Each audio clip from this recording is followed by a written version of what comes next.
ही खास होने वाला है। आज का वीडियो देखने के बाद आपकी ज़िंदगी और ट्रेडिंग जर्नी में एक बहुत बड़ा बदलाव आएगा। ठीक है, आज हम सीखने वाले हैं कि ये जो FIDI का डेटा होता है, क्या ये एक्चुअल में काम करता भी है या नहीं करता है, और अगर करता है तो हम इस डेटा को कैसे रीड करें, क्योंकि बहुत सारे लोग इस डेटा को गलत रीड कर रहे हैं, जिसकी वजह से उन्हें मार्केट से लॉस उठाना पड़ रहा है। दूसरा जो हम सीखने वाले हैं कि मार्केट के अंदर एक ऑपरेटर अपनी एंट्री कब बनाता है और हम कैसे उसके साथ अपनी एंट्री बना सकते हैं। और तीसरा जो हम सीखेंगे, बहुत सारे लोग ये जानना चाहते थे कि हमें एक दिन में कितने ट्रेड लेने चाहिए, और 90% से ज़्यादा लोग स्टॉक मार्केट में नुकसान ही झेलते हैं। इसमें प्रॉफिट कैसे कमाया जाए? जब हम ट्रेड एग्जीक्यूट करें तो हमें अपना स्टॉप लॉस कहाँ पर लगाना चाहिए। ठीक है, और यहाँ पर चौथी चीज़ जो है वह यह है कि जब ये मार्केट वर्क करता है, ठीक है, 9 बजे से 3:30 बजे तक, तो हमें अपना माइंड सेट क्या रखना चाहिए। तो सबसे पहले सवाल की तरफ आते हैं, ये जो FIDI का डेटा है, क्या यह एक्चुअल में काम करता भी है या नहीं करता है। देखिए, आज जो मैं आपको इस FIDI के डेटा के बारे में बताऊंगा, आपको हमेशा यही फॉलो करना है, और वह है कि हम इस डेटा के बेस पर सिर्फ मार्केट में एक एक्सपेक्टेशंस लेते हैं FIDI का कि मार्केट किस साइड जा सकता है। ठीक है, अगर FI यहाँ पर खरीदारी कर रहे हैं तो इनका माइंडसेट और इनका लॉजिक यह होगा कि मार्केट कहीं ना कहीं एक अपसाइड का मूवमेंट पकड़ सकता है, ठीक है, या कहीं वह ऊपर की साइड होल्ड हो सकता है। तभी यहाँ पर एक जो बड़ा इंस्टीट्यूट है वह तभी खरीदारी करने आया है। और अगर यहाँ पर FIDI अपने पैसे को एग्जिट कर रहे हैं तो एग्जिट करने का सीधा सा लॉजिक बनता है कि मार्केट में कहीं ना कहीं यह नुकसान उठाना नहीं चाहते हैं, या यह लोग जब मार्केट को एक नीचे से ऊपर की साइड लेकर गए हैं तो वह कहीं ना कहीं अपने प्रॉफिट्स को यहाँ पर कवर करना चाहते हैं, और फिर से मार्केट जब ये अपने पैसे को एग्जिट करते हैं तो फिर से मार्केट एक नीचे की साइड मूवमेंट करने लग जाता है। ठीक है, तो हम इस डेटा के बेस पर सिर्फ मार्केट में एक एक्सपेक्टेशंस रखेंगे, इससे ज्यादा कुछ नहीं, ना ही हम इसके बेस पर मार्केट में कोई कॉल और पुट के ट्रेड को एग्जीक्यूट करेंगे। ठीक है, और बहुत सारे लोगों को एक कंफ्यूजन ये भी है कि ये जो डेटा है, ठीक है, क्या ये एक्चुअल में काम करता है या नहीं करता है। देखिए, ये काम करता है, मैं आप लोगों से यही कहना चाहूंगा। बस इस डेटा को सही तरीके से रीड करना आना चाहिए, तभी आप इसका बेनिफिट्स उठा सकते हैं। हमें 3 चीजों पर फोकस करना चाहिए इस डेटा को रीड करते वक्त। पहला तो है कैश सेगमेंट, और हम लोग ऑप्शन ट्रेडर हैं तो FI ने इंडेक्स ऑप्शंस में क्या तरीका अपनाया है, ठीक है, वह समझना चाहिए, तभी हम मार्केट से एक अच्छा प्रॉफिट इनके साथ निकाल सकते हैं। अब चलते हैं इस डेटा को हम कैसे रीड करें ये समझने के लिए। देखिए, जब भी FI खरीदारी करे, DI खरीदारी करे और आपको इंडेक्स ऑप्शंस भी ग्रीन दिखाई दे, ठीक है, और वह भी एक अच्छे लेवल से, तो आपको हमेशा मार्केट ऊपर की साइड ही जाता दिखाई देगा। यह एक लॉजिक भी है, आप बैक टेस्ट भी कर सकते हैं। जब भी ये तीनों चीजें आपको हैवी बाइंग में दिखाई देंगे, ठीक है, तो मार्केट कभी भी ज्यादा नीचे नहीं आने वाला। जैसे ही ये नीचे गिरेगा, मार्केट में ये लोग फिर से खरीदारी करेंगे और फिर से मार्केट एक ऊपर की साइड चला जाएगा।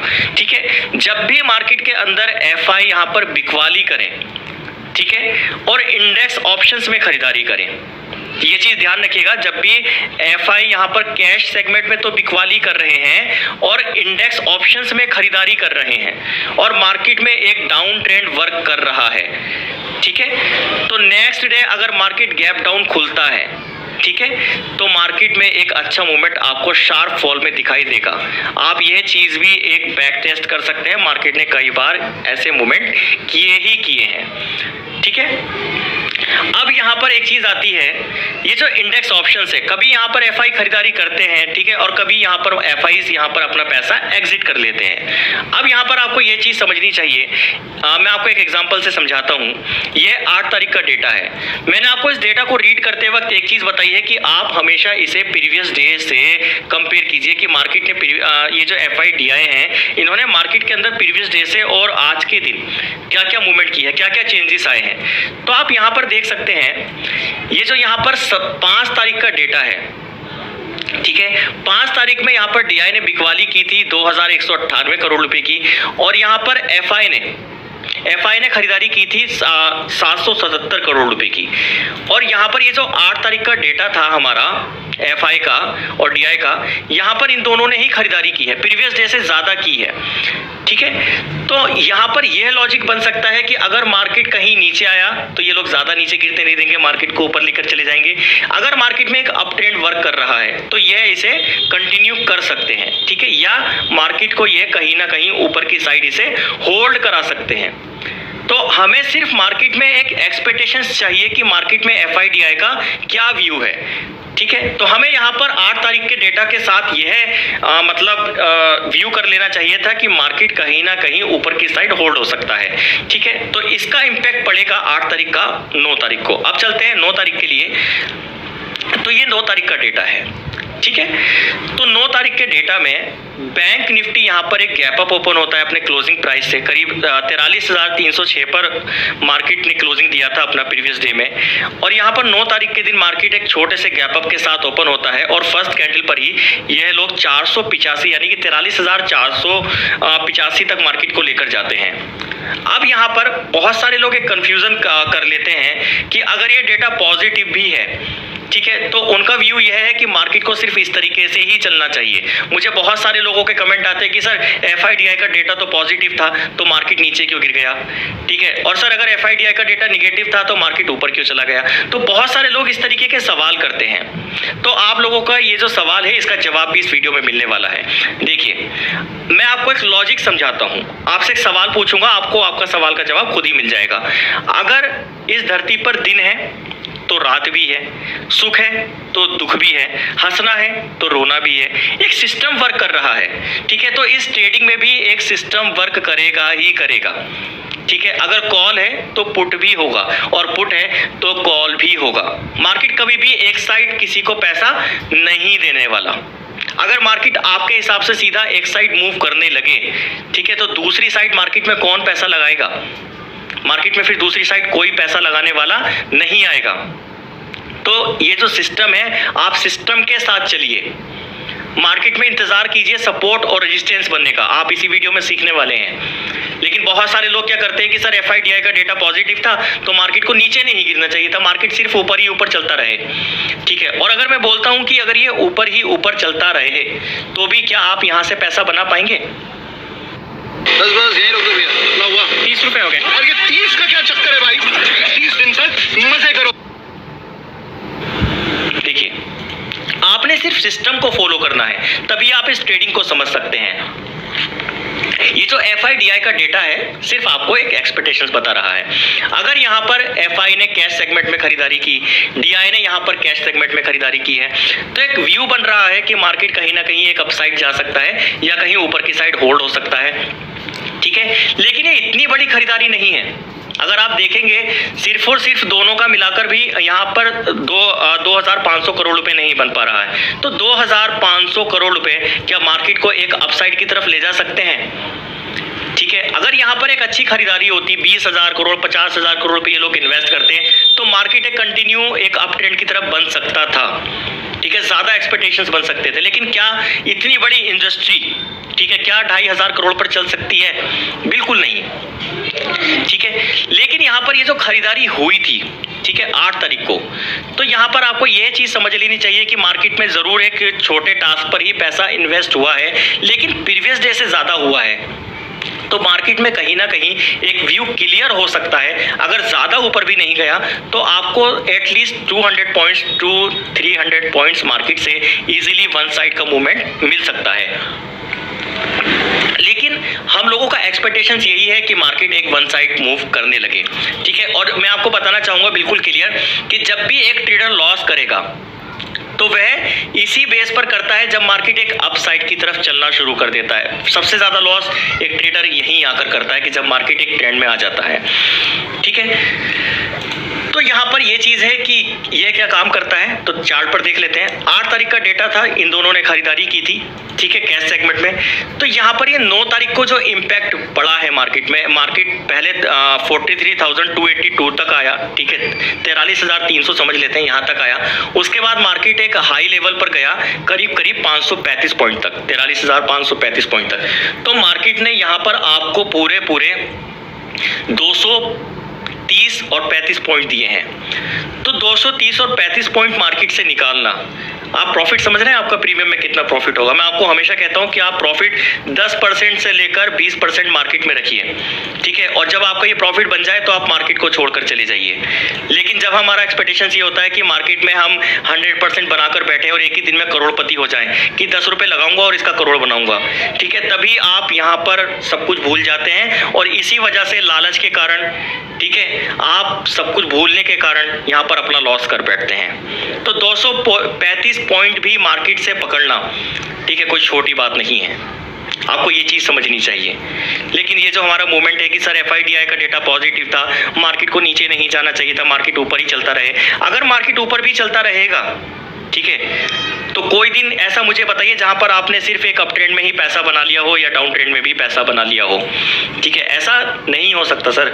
मार्केट दोनों तरफ वर्क करेगा, सिस्टम है, कॉल वालों को भी पैसा देगा और पुट वालों को भी पैसा देगा। FIDI भी 9 बजे से लेकर 3 साढ़े 3 बजे तक ट्रेड करते हैं, ठीक है। तो ये कई बार अपना पैसा मार्केट के अंदर एंटर करते हैं, ठीक है, उसे एग्जिट करते हैं। तो ये चीज़ें ये लोग करते हैं, तभी ये मार्केट के अंदर आपको एक अच्छे बड़े बड़े कैंडल्स के साथ फॉल दिखाई देता है, या मार्केट आपको एक ऊपर की साइड जाता हुआ दिखाई देता है। ये लोग यही करते हैं, आपको ये लॉजिक समझ लेना चाहिए। अब बहुत सारे लोगों को ये जानना है कि हम इस डेटा को रीड कैसे करें, क्योंकि बहुत सारे लोग यहाँ पर इस डेटा को गलत रीड कर लेते हैं, जिसकी वजह से उन्हें लॉस उठाना पड़ रहा है। देखिए, अब आप यहाँ पर 2-3 बातें समझ लीजिए। पहला तो है FIDI का कैश सेगमेंट और दूसरा है इंडेक्स ऑप्शन।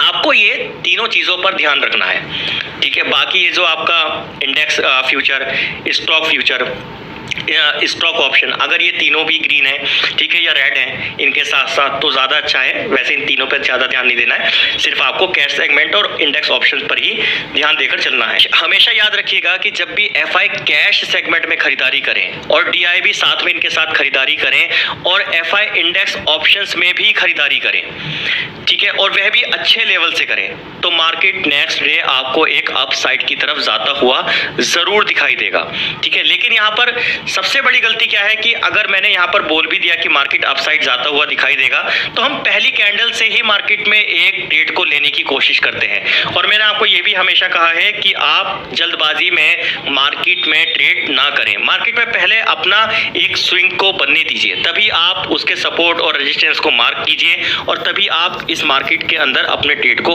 एक सेटअप के साथ अपने ट्रेड को एग्जीक्यूट कीजिए। और अगर आज का डेटा देखा जाए 9 तारीख का, ठीक है, 9 तारीख को भी सेम हुआ है। मार्केट में FI ने फिर से खरीदारी की है, ठीक है, जैसे यहाँ पर 2123 करोड़ रुपए की खरीदारी की थी, तो FI ने यहाँ पर भी 1942 करोड़ रुपए की खरीदारी की है।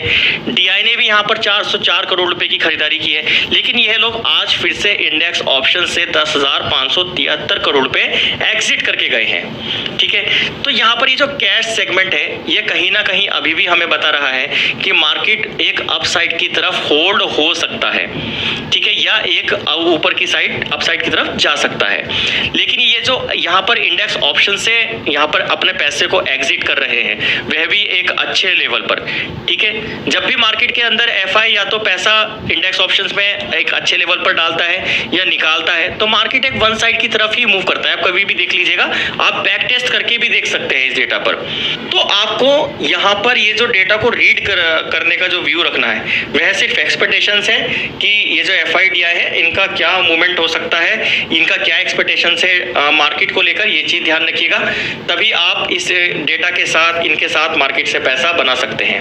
अगली चीज़ आती है कि एक ऑपरेटर मार्केट में एंट्री कब बनाता है, कैसे बनाता है। देखिए, मैं आपको बताता हूँ। सबसे पहले यहीं पर ही समझ लेते हैं इस डेटा पर। मैं आपको एक डेटा दिखाता हूँ FI का। Buy and sell shares easily with Angel One. ₹0 brokerage on delivery.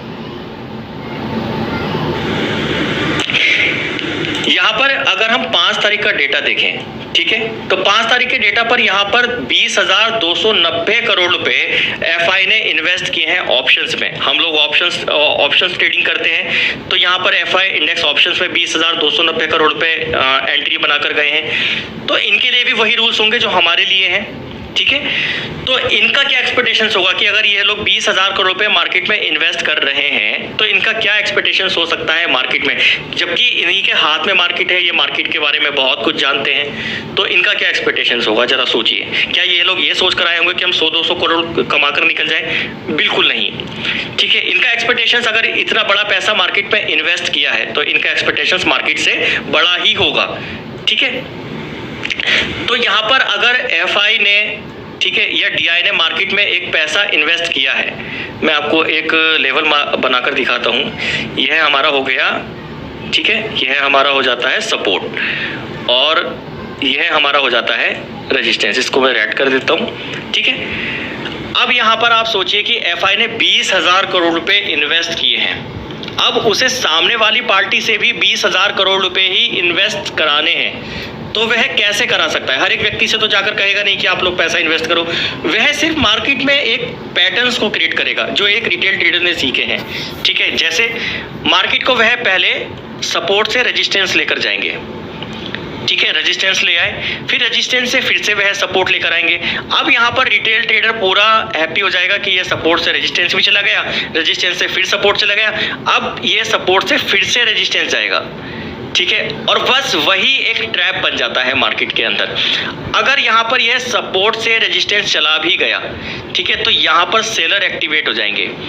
ठीक है, और अगर मार्केट में एफआई को मार्केट ऊपर लेके जाना है, एफआई डीआई को, तो वह यहाँ पर दिखाएंगे कि हम लोग नीचे लेकर आने वाले मार्केट को। ठीक है, सबसे ज़्यादा रिटेलर यहाँ पर पैसा लगाएंगे पुट साइड के लिए, और जैसे ही यहाँ पर सबसे ज़्यादा पैसा लगेगा, ठीक है, मार्केट थोड़ा नीचे आएगा और फिर से एक इस लेवल को वह ब्रेकआउट कर देगा। ठीक है, जैसे ही मार्केट में ये ब्रेकआउट हुआ, मार्केट एक फिर से इस लेवल से रिटेस्ट करता हुआ और अपसाइड की तरफ मूव करने लगेगा। ठीक है, इसी तरीके से एफआई जानते हैं कि मार्केट में सबसे ज़्यादा पैसा एक रिटेल ट्रेडर कौन से लेवल पर लगा सकता है, तो उसी बेस पर वह लोग मार्केट में पैटर्न्स बनाते हैं और तभी वह यहाँ पर एक ट्रैप बिछाते हैं और रिटेल ट्रेडर का लॉस कराते हैं। अब आपको एक चीज़ और समझाता हूँ, एक चीज़ और करते हैं ऑपरेटर। मान के चलिए कि सपोर्ट से फिर से एक प्राइस रेजिस्टेंस गया, फिर से ये सपोर्ट आया और यहाँ पर इन्होंने सपोर्ट को ब्रेक कर दिया, तो सबसे ज़्यादा जो रिटेल ट्रेडर पैसा लगाएंगे वह इसके ब्रेक करने पर लगाएंगे। उन्होंने यूट्यूब से क्या सीखा, अगर कोई सपोर्ट ब्रेक हो जाएगा, स्ट्रॉन्ग सपोर्ट, ठीक है, उसके ब्रेक होते ही मार्केट में पुट ले लो, और अगर कोई स्ट्रॉन्ग रेजिस्टेंस यहाँ पर ब्रेक हो गया तो यहाँ पर कॉल ले लो। ठीक है, यही चीज़ एक रिटेल ट्रेडर ने यूट्यूब से सीखी है, और जबकि ये चीज़ गलत है। अगर एक स्ट्रॉन्ग रेजिस्टेंस, ठीक है, शुरू में ही ब्रेक हो गया तो वह 100% नीचे आ जाएगा। ठीक है, एक रेजिस्टेंस अगर 2 या 3 बार टच होने के बाद चौथी बार अगर ब्रेक कर रहा है तो कम चांस है कि यह नीचे आए, लेकिन अगर ये पहले लेवल से ही अपने स्ट्रॉन्ग रेजिस्टेंस और स्ट्रॉन्ग सपोर्ट को ब्रेक करेगा, ठीक है, तो मार्केट रिवर्स हो जाएगा। आपको यह चीज़ समझनी है। अब आपको एक चीज़ और समझनी है, ठीक है, ये भी आपके लिए नया होने वाला है। बहुत सारे लोग ये कहते हैं कि सर मार्केट में हम एक ट्रेड लेने के बाद अपना स्टॉप लॉस कहाँ पर लगाएं। ठीक है, काफ़ी अच्छा सवाल है और मैं इसका आंसर भी बहुत अच्छे तरीके से देना चाहूँगा। देखिए, मार्केट के अंदर ये जो ऑपरेटर लोग होते हैं ये दो चीज़ों पर काम करते हैं। पहला तो है स्टॉप लॉस, ठीक है, और दूसरा है यहाँ पर प्रॉफिट। ठीक है, अब आप सोच रहे होंगे कि ये स्टॉप लॉस और प्रॉफिट का क्या लॉजिक है, इनका क्या कनेक्शन है एक साथ होने का। देखिए, जब भी आप मार्केट के अंदर किसी ट्रेड को एग्जीक्यूट करते हैं तो आप सबसे पहले स्टॉप लॉस लगाते हैं। ठीक है, और अगर आपकी ट्रेड वह प्रॉफिट में चली गई तो आप अपने स्टॉप लॉस को टेल करना शुरू कर देते हैं और उसी को ही बोलते हैं प्रॉफिट्स। ठीक है, उसी को, अब ये चीज़ आप यहाँ पर समझने वाले हैं। मान के चलिए आपने इस लेवल पर आकर कोई ट्रेड को एग्जीक्यूट किया और आपका व्यू था कि मार्केट एक ऊपर की साइड जाएगा, तो आपने कहीं यहाँ पर स्टॉप लॉस लगा दिए। ठीक है, अब यह चीज़ ऑपरेटर भी जानता है कि एक रिटेल ट्रेडर ने नीचे की साइड अपने स्टॉप लॉस लगा रखे हैं, तो पहले ऑपरेटर क्या करेगा, पहले नीचे आएगा, इन बायर्स को उड़ाएगा, ठीक है, इन रिटेलर्स को मार्केट से आउट करेगा और फिर से वापस से इसे कॉल साइड की तरफ ले जाएगा। क्योंकि मार्केट के अंदर एक ही चीज़ है, डर। जब तक रिटेल ट्रेडर मार्केट छोड़कर नहीं भागेगा तब तक एक ऑपरेटर मार्केट से ज़्यादा बड़ा पैसा नहीं बना सकता। उसे पैसा भी इन्वेस्ट कराना है और उसे मार्केट से आउट भी कराना है। वह जल्दी से जल्दी मार्केट छोड़कर जाएगा तभी एक ऑपरेटर यहाँ पर पैसा बनाना शुरू कर सकता है अच्छे लेवल पर। ठीक है, तो यहाँ पर अगर एक रिटेल ट्रेडर ने पैसा लगाया, उसका व्यू ये था, ठीक है, मार्केट थोड़ा ऊपर जाएगा फिर से नीचे आएगा क्योंकि एक बाइंग जोन पे स्टॉप लॉस यहाँ पर है, और अगर मार्केट रेजिस्टेंस लेवल पर है, ठीक है, मार्केट नीचे यहाँ पर कोई रिटेल ट्रेडर पैसा लगाएगा अपने पुट साइड लेने के लिए, तो वह अपना स्टॉप लॉस ऊपर की साइड लगाएगा, ठीक है। तो ऑपरेटर्स ज़्यादा क्या करते हैं, पहले इस मार्केट को ऊपर लेके जाते हैं और फिर से इसे नीचे लेकर आ जाते हैं। क्यों? क्योंकि उन्हें इस रिटेल ट्रेडर को मार्केट से आउट करना है। ये चीज़ आप समझिए, ठीक है। जब तक एक रिटेल ट्रेडर मार्केट से आउट नहीं होगा तो वह मार्केट छोड़कर जाएगा कैसे। और बहुत से लोग यहाँ पर क्या करते हैं, अपने स्टॉप लॉस को ट्रेल करते हैं। मान के चलिए मैंने इस लेवल पर किसी कॉल को लिया, ठीक है, और मेरा एक्सपेक्टेशंस था कि मार्केट ऊपर की साइड जाएगा। अब ऑपरेटर लोग क्या करते हैं, इसको डायरेक्ट ऐसे नहीं लेके जाएंगे, वह लेके जाएंगे इस तरीके से, ठीक है, डर बैठाएंगे, ठीक है। अब इस जैसे ये एक रिट्रेसमेंट करने के लिए नीचे आएगा तो ये रिटेल ट्रेडर डर जाएगा कि पहले तो मेरा यहाँ पर 100 रुपये पर, ठीक है, 150 रुपये मुझे मिल रहे थे, ठीक है, यानी कि 50 रुपये मिल रहे थे, टोटल 150 हो गए थे।